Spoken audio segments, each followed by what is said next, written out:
Salut à tous, aujourd'hui une petite vidéo qui permet de réparer des groupes électrogènes premier prix, pas trop puissants, de ce type-là. Euh, donc ça c'est un groupe que j'ai récupéré et qui aujourd'hui fonctionne. Ça m'a coûté une quinzaine d'euros. Donc ce groupe, ce qui se passait, c'est que donc le moteur tournait, le moteur thermique. Par contre, on avait plus de 220 ou de 230 aux bornes. La génératrice ne nous fournissait plus d'électricité. Donc c'est un appareil qui était un collègue. Il a donné ce groupe à un réparateur qui lui a fait un devis bien trop cher pour le prix de ce genre de matériel. Donc j'ai fini par le récupérer et je me suis penché sur la question à l'époque. Et en fait, il s'est avéré que sur ce type de matériel bon marché, il y a une petite faiblesse enfin une pièce qui est un petit peu le maillon faible du système. Donc je ne vais pas vous parler de la partie thermique sur un groupe électrogène. La partie thermique, c'est un moteur 4 temps. Voilà, si le groupe ne démarre pas, il faut voir si on passer en revue toutes les problématiques liées au moteur thermique, à savoir est-ce qu'il y a du carburant, est-ce qu'il arrive, est-ce qu'on a de l'allumage, est-ce qu'on a une étincelle à la bougie, réglage de la carburation, etc. etc. quoi. Donc moi je vais juste vous parler de la partie génératrice, et donc si le moteur thermique tourne et que le groupe ne nous fournit plus d'électricité, qu'est-ce que ça peut être? Et en fait, c'est assez simple. Il y a donc ici la génératrice, au cul de la génératrice, j'ai débloqué les vis. On a, si je dis pas de bêtises, un truc qui s'appelle l'AVR. Et pour faire simple, hein, c'est quelque chose qui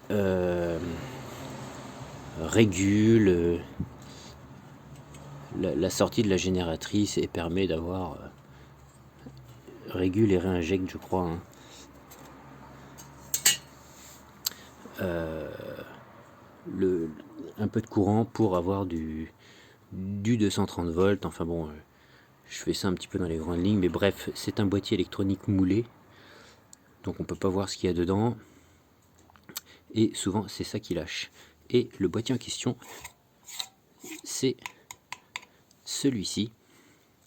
Donc en général il est fixé à deux endroits, il peut avoir plusieurs formes. Là il est rectangulaire, il peut être légèrement circulaire, et on a une fiche de connexion. Donc en fait c'est relativement simple de voir. Donc ça, il suffit de le démonter. Regardez le type de connexion qu'on a ici, le nombre de fils, et de chercher un petit peu sur internet dans toutes les bonnes crèmeries asiatiques ce qu'on peut trouver. Et moi je crois que de mémoire ça m'a coûté moins de 15 euros livré en France, et je l'ai installé. Donc je vous rappelle, de vis ici, la fiche, clac clac, on démarre et on a l'aiguille qui nous indique qu'on a du courant, et on a effectivement du courant, et ça fonctionne très bien parce que j'en ai pas eu vraiment l'utilité depuis que je l'ai, et ça fait un petit moment que je l'ai, et si ce n'est que là depuis le mois de juin, début juin de cette année, je m'en suis servi parce que j'ai acheté une maison à rénover, et comme les fils passaient dans les cloisons de briques que j'ai dû percer pour pour mettre un petit peu aux normes l'électricité de cette maison. Enfin aux normes, c'est surtout moi la norme, la NC 1500 m'intéresse pas plus que ça. Ce qui m'intéresse, c'est la sécurité